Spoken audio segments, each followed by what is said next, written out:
வணக்கம் friends, welcome to Ramani recipe diary. இன்றைக்கி சுவையான கர்ட் ரைஸ் எப்படி செய்கிறதுன்றது பார்க்கலாம். தேவையான பொருட்கள்: சாதம் கொஞ்சம் குழைய வேக வச்சுக்கலாங்க. குழைய வேக வச்ச சாதம், சீரகம், பெருங்காயம், பொடியாக நறுக்கின இஞ்சி, தயிர், பொடியாக நறுக்கின பச்சை மிளகாய், பால். பால் இப்போ குழந்தைங்களுக்கு மத்தியானம் லஞ்ச் கொடுக்குறதா இருந்தால் பால் சேர்த்து செய்துக்கலாம். இல்லை நம்ம மத்தியானம் வீட்லேயே செய்து சாப்பிட்றதா இருந்தால் பால் ஆப்ஷனலுங்க. பால் சேர்க்க வேண்டியன்னு அவசியம் இருக்காது. காய வச்ச பாலுங்க. மோர் மிளகா ஆப்ஷனலுங்க. தேவையானா சேர்த்துக்கலாம், இல்லைன்னா வேணாம். பச்சை மிளகாவே போதும். மோர் மிளகா தேவைன்னா நம்ம சேர்த்துக்கலாம், வீட்டில் இருந்தால் சேர்த்துக்கலாம். ஓகே, ஆன் செய்துக்கலாம். ஆயில் சேர்த்துக்கலாங்க. ஆயில் சேர்த்துட்டு நல்லா காஞ்சி இப்போது சீரகம்,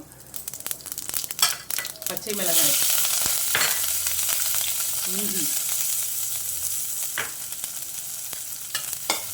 இஞ்சி சேர்த்துட்டு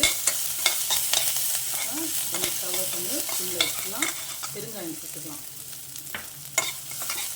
ஸ்டவ்வை அணைச்சிக்கலாம். கருவேப்பிலை சேர்த்துக்கலாங்க, நான் இங்கே சேர்க்கலை. ஸ்டவ் அணைச்சிட்டு இப்போ கொஞ்சம் ஆறி வந்தாச்சு. இப்போ சாதத்தை சேர்த்துக்கலாம். ஓரளவுக்கு ஆறி இருக்குது. இப்போ சாதத்தை சேர்த்துடலாம், ஏன்னா சாதம் ரொம்ப குழஞ்சி வரணும். உப்பு சேர்த்துக்கலாங்க. வச்ச தயிர்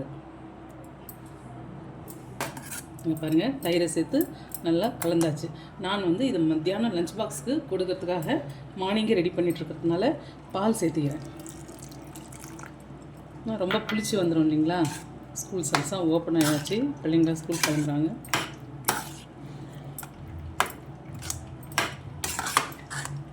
இதுக்கு கொத்தமல்லி இலைகளை வச்சுட்டு மோர் மிளகா சேர்த்து சாப்பிட்டா ரொம்ப டேஸ்ட்டாக இருக்குங்க. நீங்களும் வீட்டில் ட்ரை பண்ணி பாருங்கள். இந்த டிஷ் உங்களுக்கு ரொம்ப பிடிச்சிருந்தா இந்த சேனலை சப்ஸ்கிரைப் பண்ணுங்கள், ஷேர் பண்ணுங்கள், பெல் பட்டனை ப்ரெஸ் பண்ணுங்கள்.